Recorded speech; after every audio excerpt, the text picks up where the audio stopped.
আসসালামু আলাইকুম। আমি শাহনাজ পারভিন। আজ আবার একটা মুরগির মাংসের নতুন রেসিপি নিয়ে হাজির হলাম আপনাদের সাথে। আজ আমি দেশি মুরগির মাংসের সাথে কাঁঠালের দানা বা কাঁঠালের বিচি দিয়ে রান্না করব। চলুন তাহলে রান্নাটা শুরু করা যাক। একটা পাত্র নিয়ে পরিমাণ মতো সরিষার তেল নিয়ে নিলাম।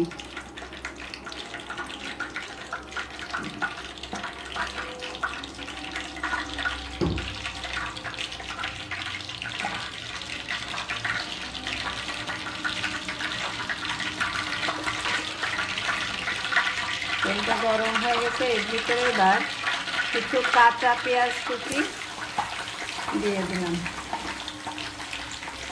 পেঁয়াজটা একটু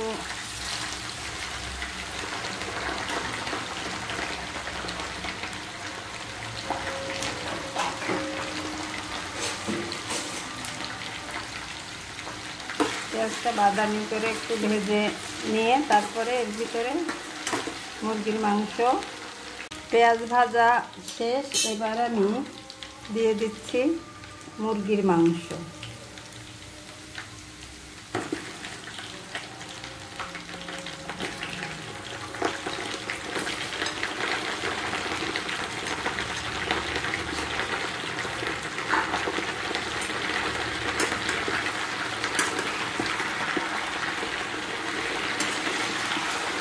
মুরগির মাংসটা একটু নাড়াচাড়া করে তারপরে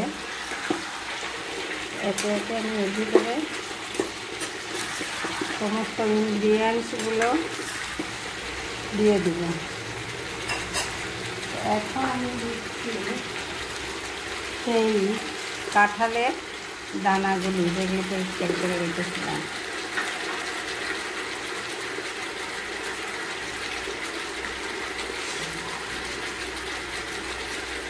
এক চামচ পরিমাণ রসুন বাটা,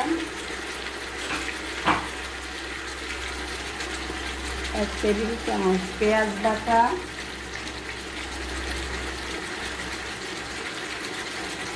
এক চা চামচ আদা বাটা,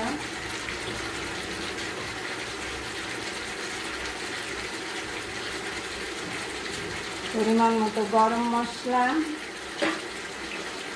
এবার দিয়ে দিচ্ছি জিরার গুঁড়া। এখন দিয়ে দেব চেরা শুকনো মরিচ, আমরা গুঁড়া মরিচ খাই না। এখন দিচ্ছি স্বাদ মতো লবণ,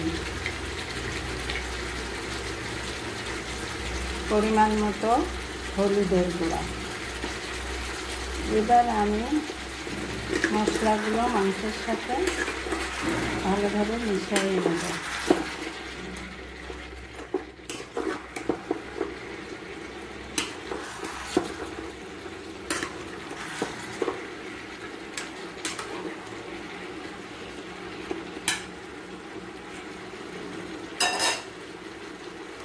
মশলা মেশানো শেষ, এবার আমি এর ভিতরে পরিমাণ মতো পানি দিয়ে দিলাম। ফিরে আসবো 30 মিনিট। ফিরে আসলাম 30 মিনিট পর। দেখেন মাংস রান্না প্রায় শেষ। কাঁঠালের দানাগুলো সিদ্ধ হয়ে গেছে খুব সুন্দর। তো আপনারাও এভাবে মুরগি রান্না তো অনেকভাবে করেন, তো এইভাবে যদি কাঁঠালের দানা দিয়ে মুরগি রান্না কখনো না করে থাকেন তাহলে অবশ্যই করবেন এবং দেখবেন বাসায় সবাই খুব পছন্দ করে খাবে। তো এরপরে